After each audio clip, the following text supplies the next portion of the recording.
പേടിച്ചോ? ഇങ്ങനെ പിന്നെ കൂടെ വന്ന് പിടിച്ചാൽ പേടിച്ചു പോവില്ലേ? അത്രയും പേടിയുള്ളവർ ഈ പണിക്ക് വരരുത്. നിങ്ങൾ സാധനം എടുക്കി. പോലീസുകാരെ കാണുമ്പോൾ മനുഷ്യൻ്റെ നെഞ്ചിടിക്കുക. ഈ കടൽപ്പാലത്തിനടിയിലും ഗുഹയിലും ശവപ്പറമ്പിലും അല്ലാതെ ഈ നാട്ടിൽ വേറെ സ്ഥലമില്ലേ? വേറെ സ്ഥലമുണ്ട്, പക്ഷേ ഈ ഇടപാടിന് പറ്റിയ സ്ഥലമില്ല. നിങ്ങളെ താമസം എവിടെയാ? അടുത്തതാണോ നമ്മൾ അവിടെ വരാം? തനിക്ക് പേടിയാണെങ്കിൽ തന്നെ ബാബുക്കാനോട് പറ വേറെ ആളെ അയക്കാൻ. അല്ലോ, ബാബുക്കാനോട് പറയാനാ?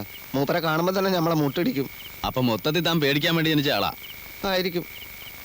നിങ്ങളെ പേരെന്താ? എന്തിനാ ചോദിച്ചേ ഉള്ളൂ. പൊതിയിൽ സ്വർണ്ണമായിരിക്കും അല്ലേ? അത് ബാബുക്കാനോട് ചോദിച്ചാൽ മതി. കഴിഞ്ഞ പ്രാവശ്യം ചോദിക്കണമെന്ന് വിചാരിച്ചതാ. നിങ്ങളെ നാടെവിടെയാ? ഇയാളെ വേഗം സ്ഥലം വിട്. ഊരും പേരും പറയൂല? അടുത്ത പ്രാവശ്യം കാണുമ്പോൾ പറഞ്ഞാൽ പോരെ? മതി, തിരക്കില്ല. ബാബുക്കാനോട് വല്ലതും പറയാനുണ്ടാ? ഇവിടെ എല്ലാവർക്കും സുഖം, അവിടെയും അങ്ങനെ തന്നെ എന്ന് കരുതുന്നു എന്ന് പറഞ്ഞേക്കും.